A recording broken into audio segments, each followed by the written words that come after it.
Hi there. Thanks for taking the time to watch this. And I just want to start this off by saying if you're in a law enforcement agency or in the military or any kind of agency where you have to carry a weapon and you're charged with serving and protecting the citizens of the United States, if you're not willing to take a bullet to save a citizen, especially a child, please find another line of work. You don't belong there.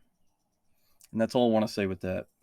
But today we're going to talk about the Uvalde shooting a little more and some disturbing details that have come out. So here we go. It's come out now that the police chief of the Uvalde police, Chief Arredondo, is either incompetent or a coward, or both.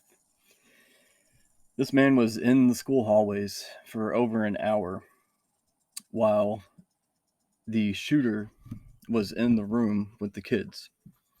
He was calling apparently for backup and for shields and for more weapons. And he was also calling for keys to unlock the barricaded door, which now we have found out was actually unlocked the whole time.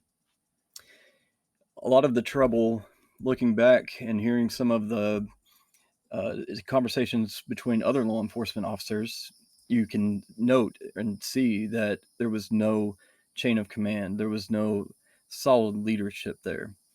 Everybody thought Arredondo was in charge. I would really like to take a second to go over this timeline because I think there's some very important things in there that haven't really been highlighted before, and I think they're pretty disturbing to say the least. So let's start here at 11:28. That's when the gunman crashed his vehicle into a ditch near the school. And then if we shoot down here, it looks like the shooter entered the school at 11:33. And then at 11:35, 2 minutes later, three Uvalde police officers entered with two rifles through the same outer entrance the shooter used. 5 seconds later, two school district officers, including Uvalde School District Police Chief Pete Arredondo, and two Uvalde police officers enter via a south door. 3 seconds later, three more city police officers and another school officer enter the south door. So now they're stacked at 11:35. And then let's just hop down here to a very important point.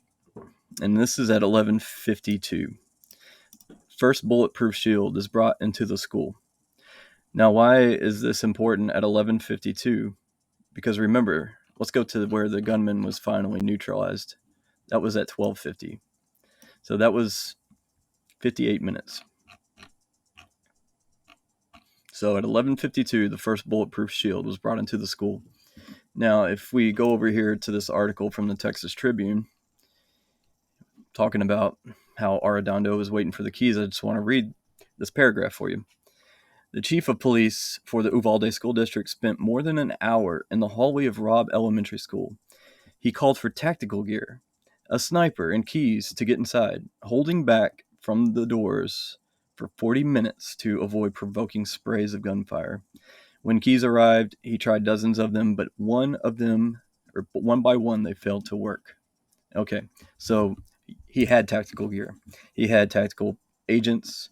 You have a DPS agent that came in at 11:54 talking about, hey, we need to go in there. If there's kids in there, they just need to go in. But nobody's listening because they're all trying to figure out what the leader says. So at 11:56, we have, y'all don't know if there's kids in there? If there's kids in there, we need to go in there, the DPS agent says. The officer replies, whoever's in charge will determine that. And that's the problem right there. Apparently, when other different law enforcement personnel and agencies showed up, Arredondo thought somebody else was in charge. So everybody was waiting for Arredondo to give them permission to go in to eliminate the suspect.